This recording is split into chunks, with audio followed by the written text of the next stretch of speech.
Makanya petani tadi mengajari kita bagaimana kita mengikuti saja ritme hidup, ritme alam. Hidup secara alami saja, luwes saja, fleksibel saja. Hidup itu memang selalu berpasangan, senang, sedih akan selalu begitu. Dan tidak harus ditanggapi dengan berlebihan.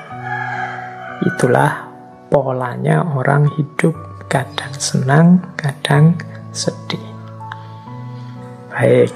Semoga sampai di sini semakin bisa tergambar bagaimana cara kita menerjemahkan dua unsur dalam hidup ini, yaitu yin dan yang.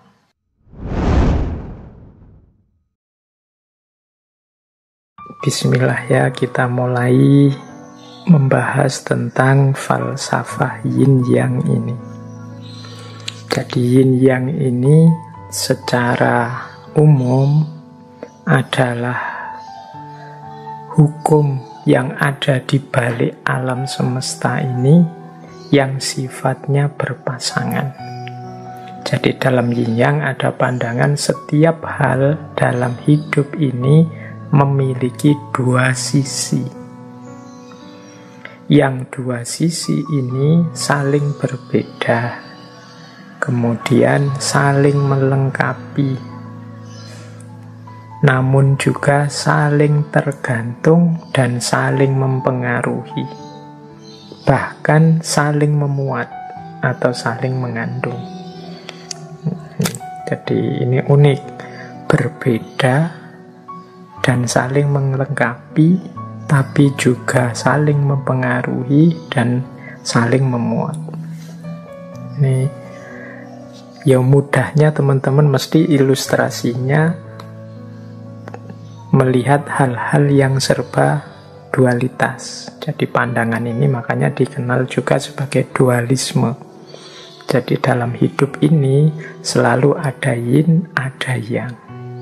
Yin ini konotasinya adalah pasif, kalau yang konotasinya aktif.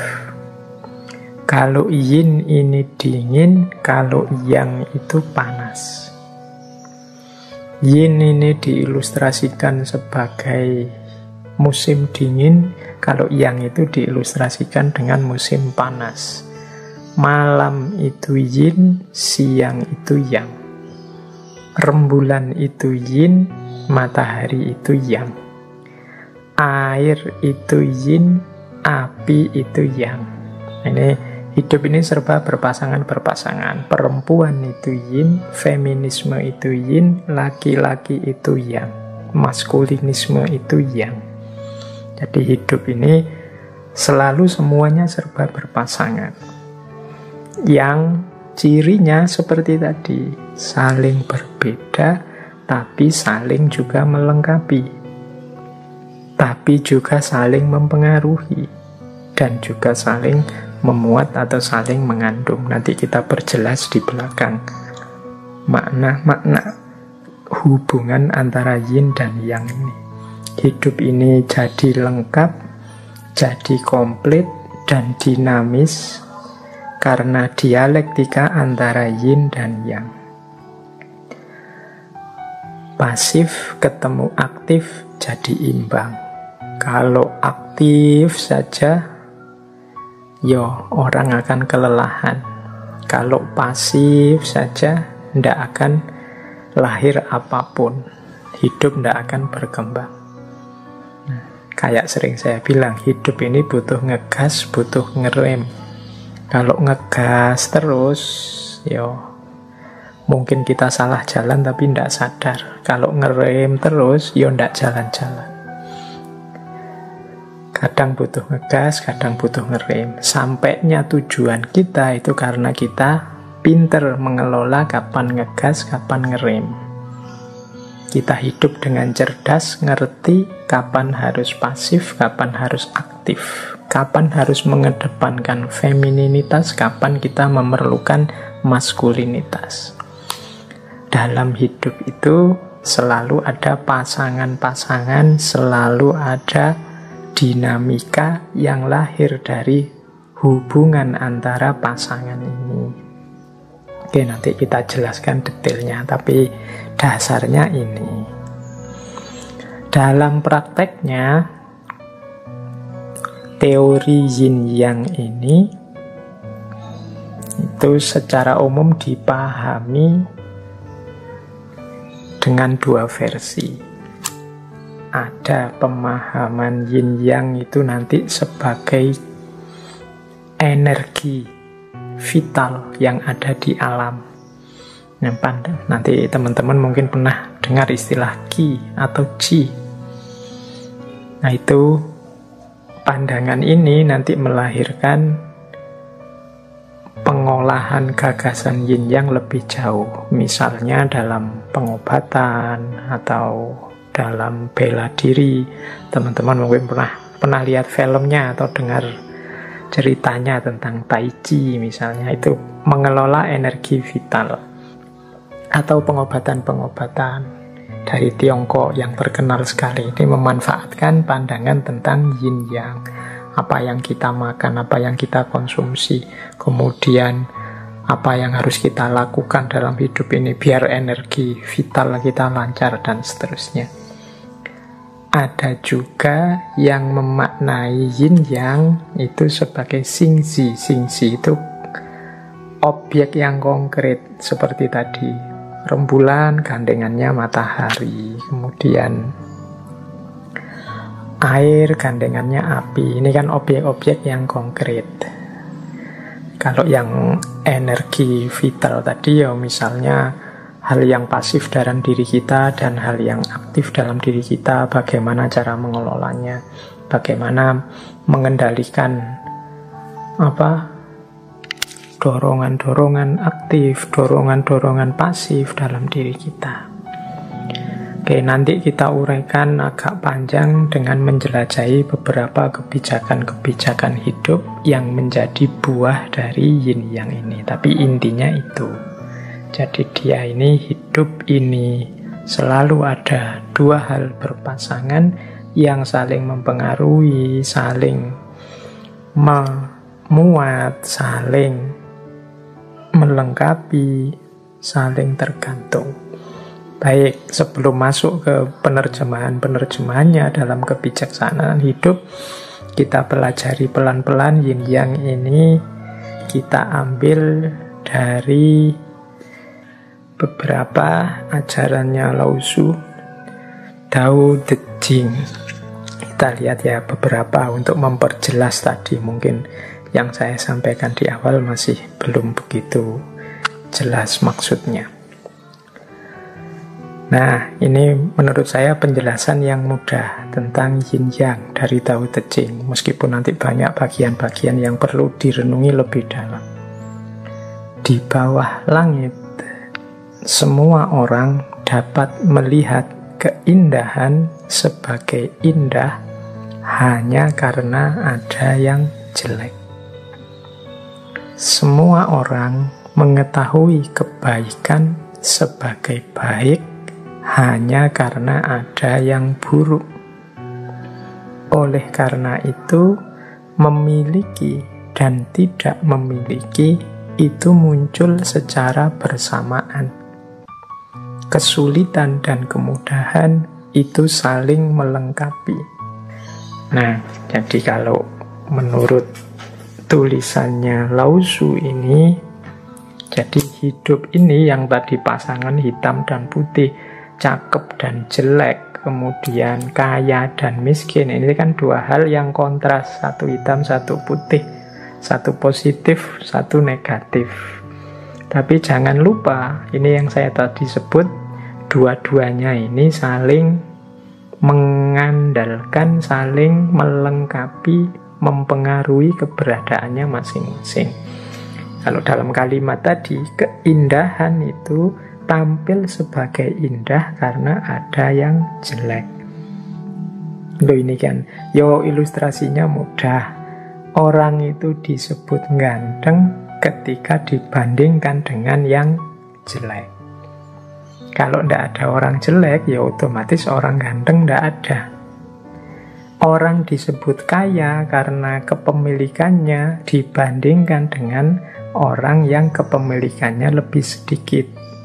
Yang lebih banyak disebut kaya. Kalau kepemilikan itu sama semua, ya tidak ada orang kaya.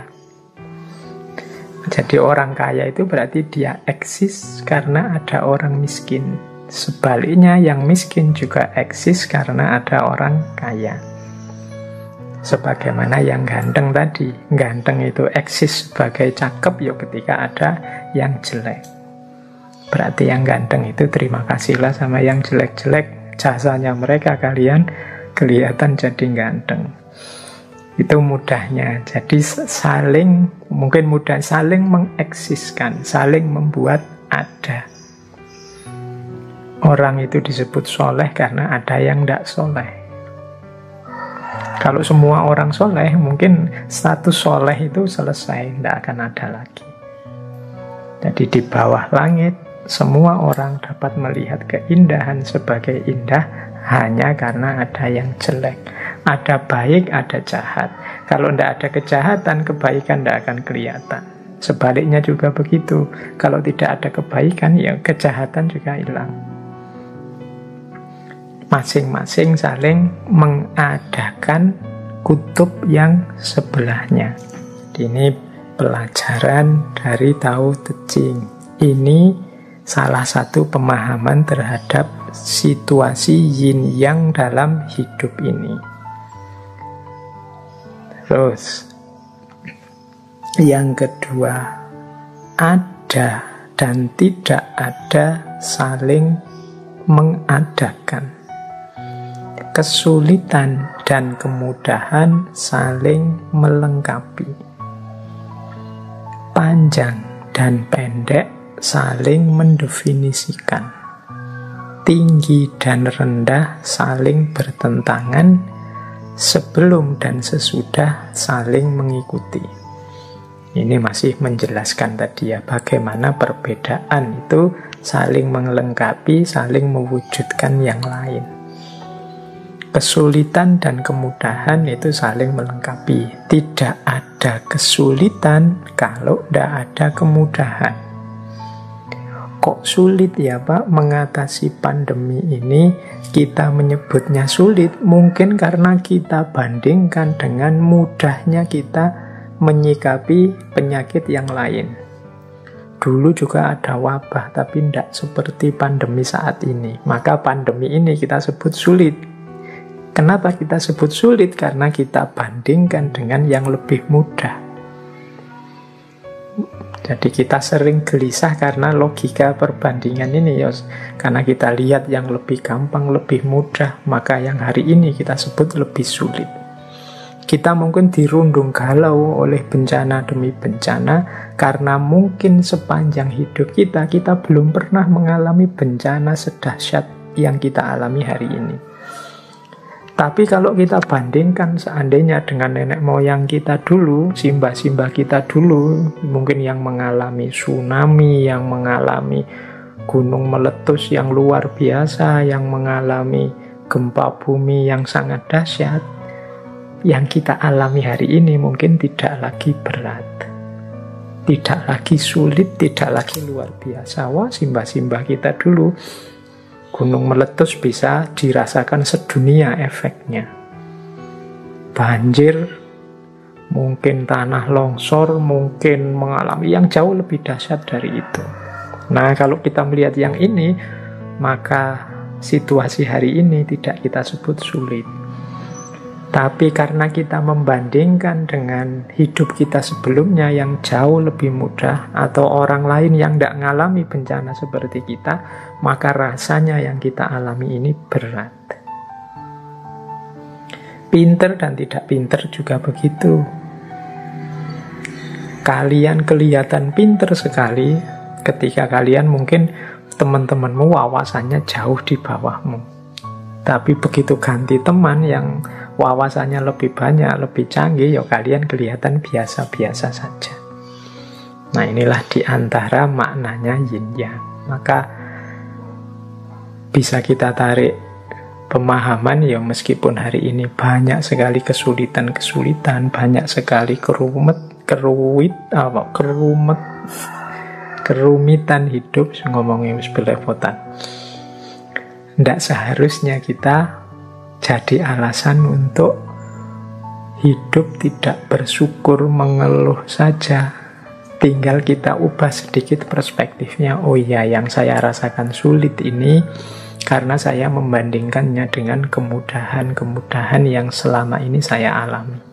Tapi coba saya bandingkan dengan kehidupan simbah-simbah saya dulu waktu dijajah Belanda, dijajah Jepang, waktu mengalami bencana yang jauh lebih dahsyat, maka saya hidup seperti ini sebenarnya jauh lebih harus disyukuri. Nah, ini diantara cara memahami alam, karena ada dan tidak ada, saling mengadakan, kesulitan dan kemudahan saling melengkapi, panjang dan pendek saling mendefinisikan, tinggi dan rendah saling bertentangan, sebelum dan sesudah itu saling mengikuti. Yang semula sebelum sekarang jadi sesudah. Tadi belum ngaji, sekarang sudah ngaji. Ini kan saling mengikuti. Ngaji yang akan datang masih sebelum, tapi seminggu lagi dia sudah sesudah. Mana sebelum, mana sesudah, itu kan juga saling bersusulan. Ada dan tidak ada juga saling mengadakan. Baik, ini yang the law of polarity dalam yin yang. Oke, ini saya lanjutkan lagi. Kalau ini mungkin berpikirnya agak dalam sedikit. Kalau engkau ingin sesuatu kembali ke asalnya, pertama engkau harus mengizinkannya tersebar. Kalau engkau ingin sesuatu melemah, pertama engkau harus membiarkannya kuat. Kalau engkau ingin menyingkirkan sesuatu, pertama engkau harus membiarkannya jaya. Kalau engkau ingin memiliki sesuatu, pertama engkau harus memberikannya. Nah, ini juga kelanjutan dari yin yang tadi, cuma dengan pemahaman yang agak dalam. Itu saya ambil kalimat pertama. Kalau engkau ingin sesuatu balik ke asalnya, engkau harus mengizinkannya tersebar. Kadang-kadang kita ingin melakukan riset itu kembali lagi seperti semula. Saya kok ingin hidup kita seperti semula ya. Nah, ini ada rumusnya. Engkau harus mengizinkannya tersebar. Ini maksudnya apa? Gimana bisa reset kalau belum berkembang? Riset itu kan kembali ke asal itu kan. Kalau sudah berkembang kemana-mana baru kembali ke asal. Jadi siklusnya orang hidup itu kan lahir, mati, lahir lagi. Kalau belum lahir, ya tidak akan ketemu mati. Maka untuk bisa sampai ke titik mati, biarkan lahir dulu. Kalau kita ingin situasi yang baru, yang seperti kelahiran kembali, harus siap mengalami sakit seperti mati. Setelah mati baru lahir kembali. Nah, mungkin di titik-titik tertentu peradaban itu kan ada sakit-sakit yang luar biasa, tapi setelah itu ada kelahiran kembali. Kalau dalam filsafat ada istilah renaissance. Jadi lahir kembali, tapi sebelum itu pasti ada sakit-sakit peradaban yang luar biasa. Jadi kalau engkau ingin lahir kembali, butuh sakit dan kematian-kematian. Kalau engkau ingin kembali ke asal, engkau harus mengizinkannya tersebar. Kalau engkau ingin sesuatu melemah, pertama engkau harus membiarkannya kuat. Nah, ini kan seolah-olah bertentangan, tapi bagaimana kita ingin melemahkan sesuatu kalau sesuatu itu belum kuat? Berarti kalau dia belum kuat, dia masih lemah. Kalau masih lemah, perlu kita perlemah, dia sudah lemah. Berarti kalau kita ingin melemahkan sesuatu atau seseorang atau sekelompok orang, itu berarti sebenarnya kita mengakui dia sudah kuat. Kalau dia belum kuat, bagaimana kita melemahkan? Kalau kita ingin membungkam orang, berarti biarkan dia bicara. Loh, bagaimana kita akan membuat orang diam? Wong dia kita larang bicara. Nanti logikanya seperti itu. Jadi ini kayak yin yang. Nah, sebenarnya maksudnya itu yang terakhir. Sebaliknya, kalau kita ingin memiliki sesuatu, kita harus memberikannya. Untuk bisa mendapatkan cinta, kita harus memberikan cinta. Untuk bisa mendapatkan kehormatan, kita harus mau menghormati orang lain. Jadi kalau engkau ingin memiliki sesuatu, pertama-tama engkau harus memberikannya. Kalau engkau ingin menaklukkan orang lain, berarti pertama-tama biarkan dia jaya. Kalau sudah jaya, baru ada alasan untuk menaklukkan. Kalau dia belum jaya, apanya yang engkau ingin taklukkan? Wong dia belum jaya. Nah, ini logikanya seolah-olah aneh, tapi ya dalam hidup ini begitu. Kalau kita ingin membakar sesuatu, kita butuh api, butuh korek. Padahal yang kita inginkan api besar, tapi modalnya harus api kecil. Ini hukum yin yang. Jadi kalau ingin sesuatu ke asalnya, pertama engkau harus mengizinkannya tersebar. Baik, ini kalau diuraikan dengan contoh-contoh ya sangat banyak. Tapi intinya berarti hidup ini ada mekanisme dialektika antara hitam dan putih, antara lahir dan mati, antara panas dan dingin. Yang ini harus kita ikuti ritmenya. Tidak mungkin putih semua. Dan tidak mungkin hitam semua. Ya seperti logika lahir dan mati tadi. Baik, saya lanjutkan. Nah, kalau ini saya mengambilnya tidak dari Tao Te Ching, tapi dari Zhuangzi. Zhuangzi, ya judul bukunya Zhuangzi, dari beliau tokoh Zhuangzi yang dulu saya lupa beberapa bulan yang lalu sempat kita bahas. Kelihatannya sebelum corona. Nah, ada kalimat begini. Yin dalam bentuknya yang tertinggi adalah membekukan. Dan yang dalam bentuknya yang tertinggi mendidihkan. Yang dingin berasal dari langit, sementara yang hangat berasal dari bumi. Hubungan dari kedua hal itu menciptakan harmoni. Dan dari sanalah lahir segala sesuatu. Mungkin ini hukum tentang segala sesuatu meskipun tidak terlihat. Ini kalimat Zhuangzi ini menegaskan saja bahwa hidup ini harus seimbang antara yin dan yang. Kalau yin saja hidup ini akan beku. Kalau yang saja hidup akan terbakar. Teman-teman harus paham benar ritme antara yin dan yang ini. Misalnya dalam pergaulan itu kita ketemu yang karakternya yin, ada yang karakternya yang. Ayo diidentifikasi. Kita punya teman yang pendiam, tidak bisa ngomong. Yo, untuk mengimbangi mungkin kita yang mancing-mancing. Kita hidupkan karakter yang dalam diri kita. Apa ada Pak? Yo ada, wong yo. Seperti saya bilang tadi, yin yang itu dalam segala sesuatu saling memuat. Yin ketemu yang ketemu yin. Kalau yin ketemu yin, jadinya beku. Kalau yang ketemu yang, jadinya mendidih. Kadang-kadang kita mengalami momen saling marah, saling gegeran. Marah ketemu marah itu yang ketemu yang, hasilnya mendidih. Atau saling diam, yang satu diam, yang satu diam. Yin ketemu yin, hasilnya beku. Maka caranya apa? Ikuti dialektika yin dan yang. Jadi dialektika hukum alam. Nah, nanti kelanjutannya yin dan yang itu ketemulah namanya Wu Wei.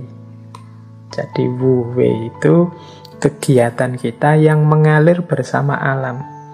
kita ikuti ritme yin dan yang dialektika alam semesta.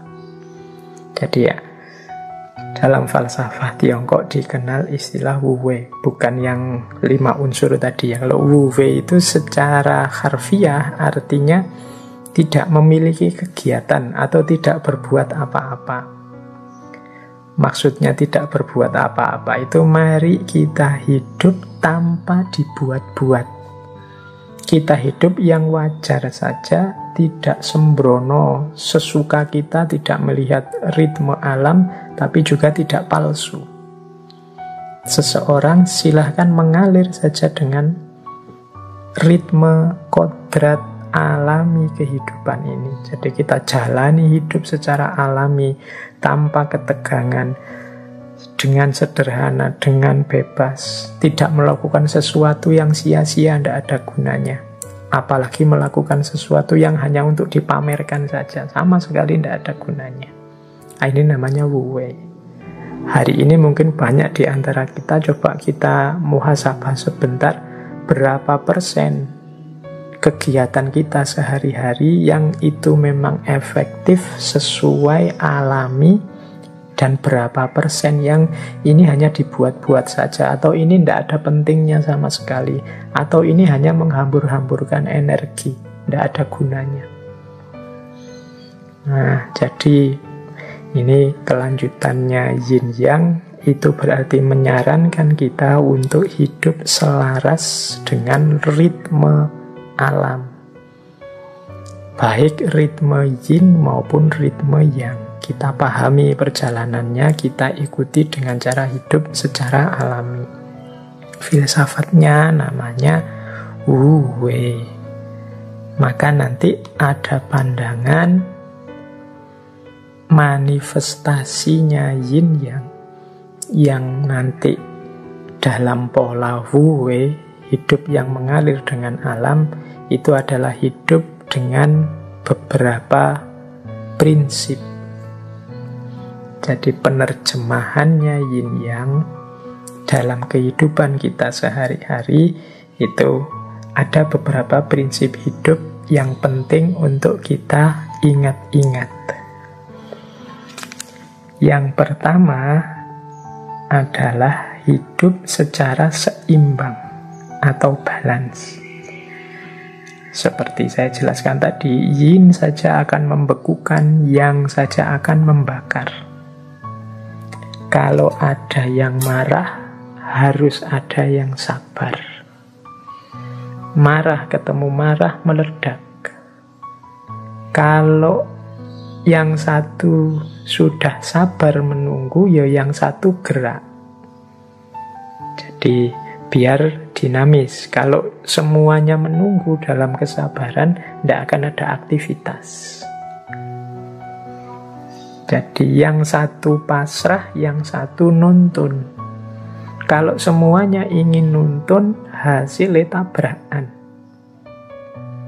Kalau semuanya nunggu dituntun, hasilnya tidak ada yang jalan. Maka hidup ini harus seimbang.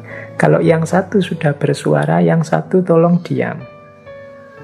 Kalau semuanya bersuara, tidak jelas mana benar, mana salah. Atau semuanya diam, ya kebenaran akan hilang. Jadi jangan sampai beku, juga jangan sampai terbakar, meledak. Hiduplah secara seimbang. Ini manifestasi yang pertama dari yin yang. Yang kedua, keadilan. Jadi yin yang ini memberi porsi hidup secara adil. Hidup secara alami itu kan adil. Adil terhadap diri kita sendiri, adil terhadap orang lain dengan haknya, kita dengan hak kita, alam juga dengan haknya. Ini hidup secara adil. Ya kalau orang jatahnya 10, ya silahkan mengambil 10, kita beri 10, itu adil. Ini yang hidup secara alami. Kalau makanan itu muatnya di perut kita 1 piring, ya kita makan 1 piring saja, itu adil. Adik kita yang masih sekolah SD, ya sangunya 5.000 misalnya, tapi yang sudah kuliah sangunya 50.000. Itu adil. Sesuai porsi dan proporsinya yang alami. Yang baik dipuji, yang jelek dicaci, enggak ya, yang jelek diingatkan, ditegur. Ini berarti adil. Jadi kita akui memang hidup ini ada hitam, ada putih, dan saling berdialektika. Tapi juga kita porsikan segalanya sesuai porsinya. Yang ketiga, hidup secara sederhana atau simplicity. Seperti tadi ya, tidak ada energi yang terbuang sia-sia. Tidak ada kesembronoan, tidak ada kesia-siaan. Paradigmanya pas saja. Sederhana bukan berarti kekurangan, tapi pas. Jadi pas itu ya, butuhnya tidur 5 jam, ya tidur 5 jam pas. Butuhnya kerja sehari itu mungkin 6 jam, istirahatnya sekian jam dalam sehari, ya dipenuhi saja secara pas. Tidak berlebihan, tidak kekurangan. Ini manifestasinya yin yang dalam hidup. Nah, yang keempat, keluasan. Jadi kesadaran kita terhadap pola hidup, ya ada yang yin, ada yang yang. Jadi ada yang, ada yin, itu membuat kita luas, tidak kaku. Tadi kan dijelaskan yin dan yang itu saling mengandung. Saling mengandung itu maksudnya dalam yin ada sedikit kandungan yang, dalam yang ada sedikit kandungan yin, maka luweslah. Yang feminin kita, saya ini kan laki-laki, karakternya maskulin, tapi dalam diriku pasti ada titik-titik femininitas. Sebagaimana pada saudari-saudari yang perempuan pasti juga ada muatan-muatan maskulinitas. Dalam gelap ada sedikit cahaya. Dalam cahaya kadang-kadang ada titik-titik kegelapan. Nah, ini karakternya. Makanya di gambarnya yin yang itu kan gambar bulatan putih setengah, bulatan hitam setengah. Di tengah-tengah bulatan putih ada titik hitam, di tengah-tengah bulatan hitam ada titik putih. Orang-orang baik, orang-orang soleh, orang-orang suci itu ya tidak kemudian kita artikan sama sekali tidak ada titik hitam. Mereka itu adalah bulatan putih, tapi sebagai manusia pasti pernah khilaf, pernah salah, pernah keliru. Mungkin hanya saja ditutupi Allah. Jadi ada titik hitamnya pasti. Yang ada di wilayah hitam itu ada titik putihnya sedikit. Mungkin karena tidak kelihatan, kita hanya fokus lihat hitamnya saja. Nah, orang yang sadar ini terus dia luwes, tidak kaku. Jadi orang jahat itu ya adalah sisi-sisi putih, titik-titik kemanusiaannya. Maka seandainya benci juga tidak kaku. Atau orang soleh itu ya sebagai manusia ada juga pasti titik-titik hitamnya. Maka kalau mengidolakan, kalau suka juga tidak kaku. Jadi dia menyikapi segala ritme hidup ini tidak mudah kaget dan cepat beradaptasi, menyesuaikan dengan situasi, luwes. Ada orang melakukan yang jahat, yang jelek, oh ya wajar, wong hidup ini memang ada yin, ada yang, ada positif, ada negatif. Kalau yang negatif tidak tampak, yang baik-baik juga akan kehilangan jati dirinya.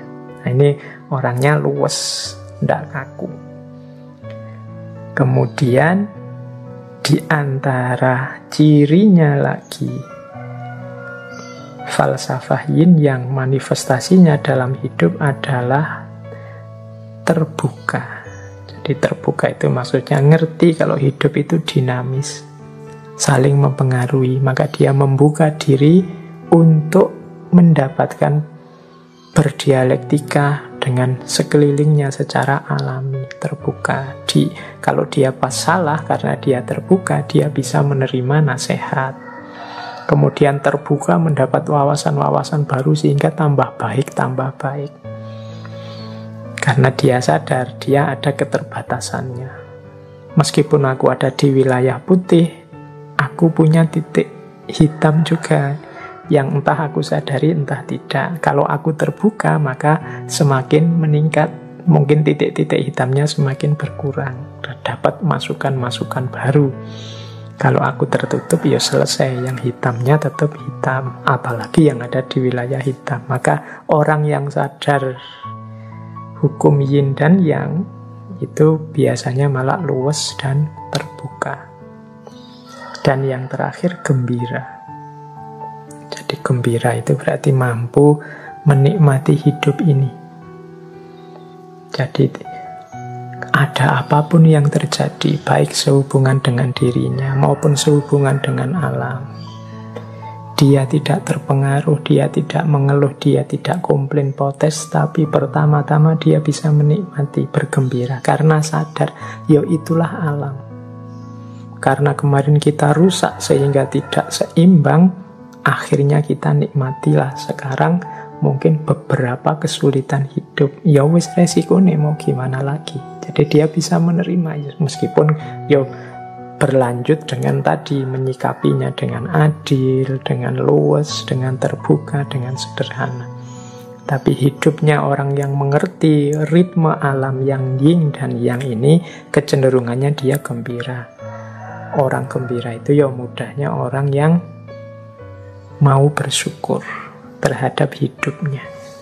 Tidak seperti sindiran Al-Quran pada kita, kan Al-Quran menyindir kita, manusia itu khuliqa halu'a, diciptakan selalu berkeluh kesah. Apapun yang dialami dia selalu berkeluh kesah. Nah, cara mengatasinya apa? Ya, Al-Quran kan mengingatkan kita punya karakter itu.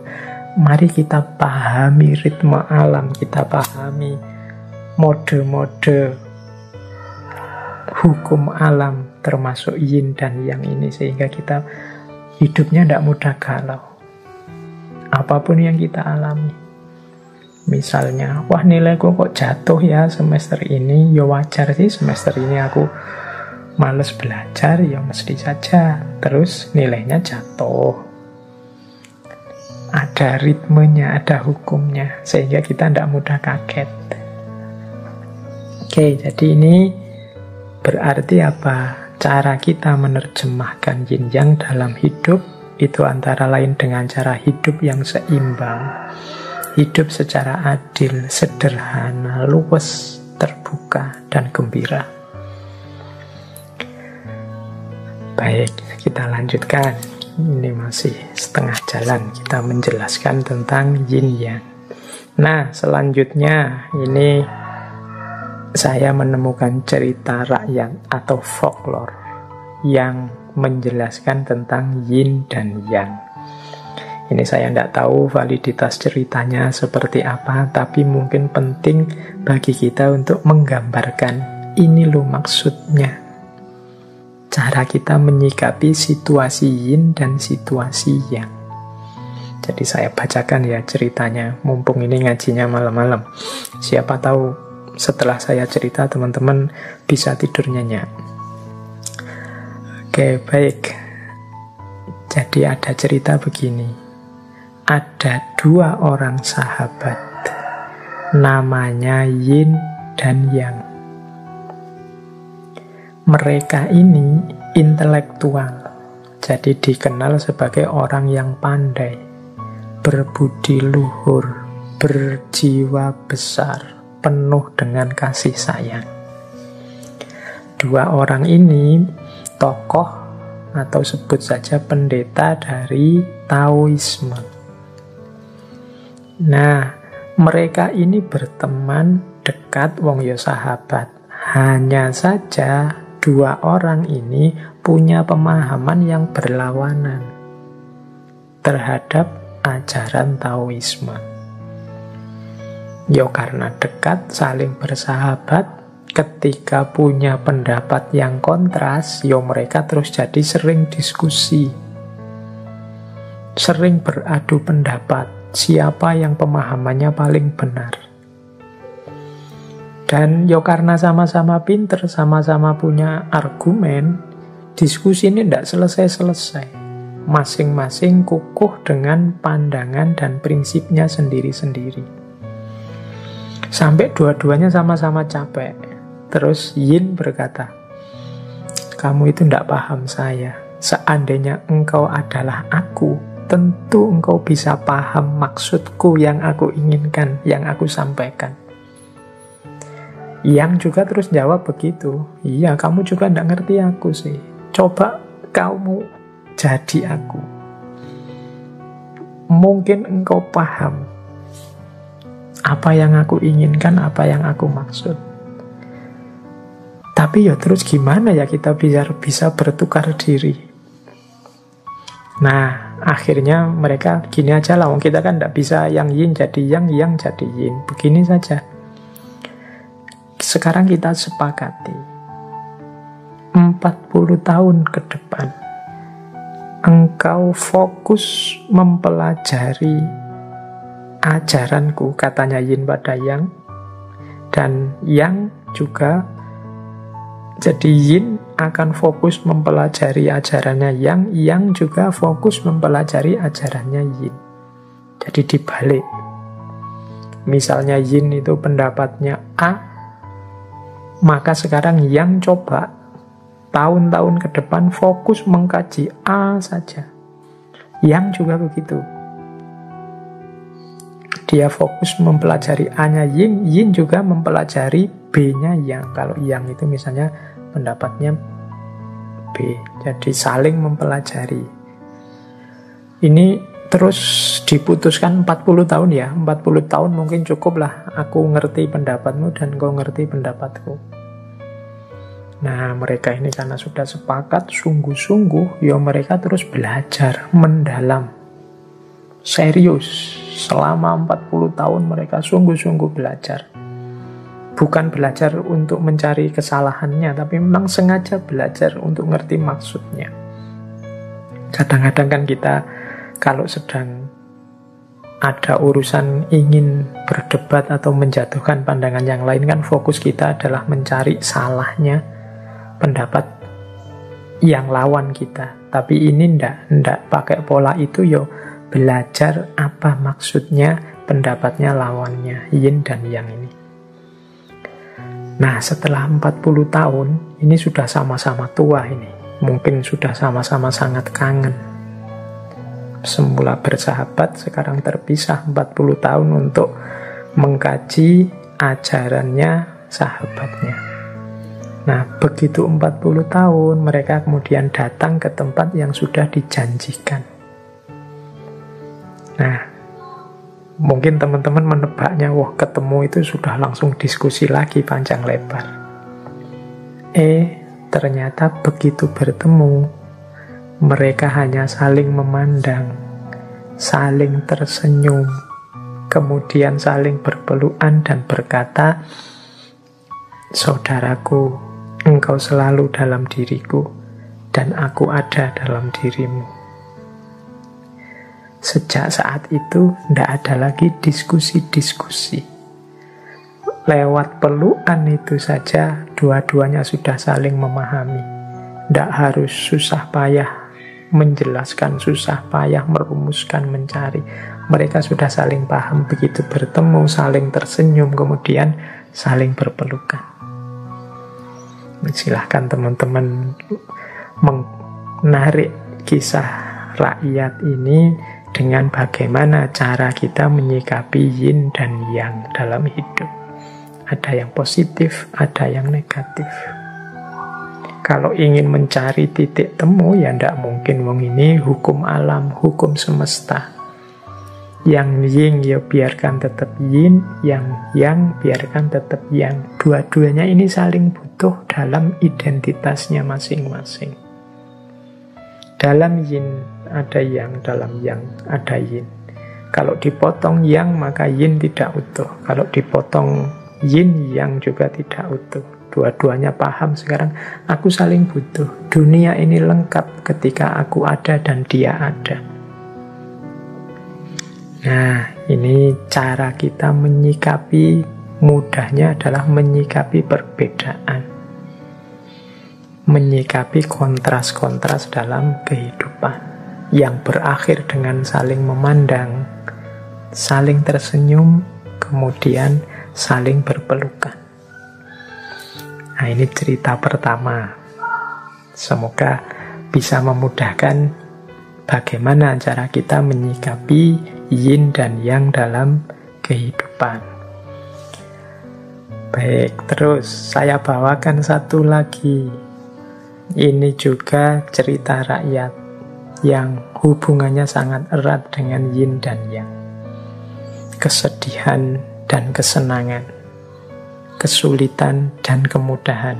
Ternyata tidak sesederhana yang kita rumuskan. Kadang kegembiraan itu ternyata sumber masalah yang menyedihkan. Kadang kesedihan adalah awal dari kebahagiaan. Nah, ada cerita, ini populer sekali, tentang seorang petani tua yang memelihara kuda.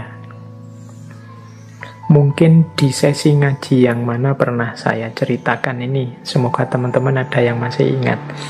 Ini saya ceritakan pada yang belum pernah dengar atau sudah lupa. Jadi ada seorang petani tua, yang petani tua ini memelihara kuda. Kudanya ini pokoknya kudanya top, sangat baik kualitasnya. Mestinya kuda ini sangat disayang oleh petani ini dan keluarganya. Nah, suatu pagi ternyata kudanya petani tua ini kabur, lari dari rumah. Wah, ini harusnya berarti berita yang menyedihkan, peristiwa yang menyedihkan.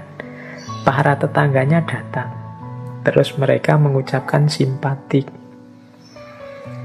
Wah, sampean mengalami nasib yang buruk ya, turut bela sungkawa misalnya.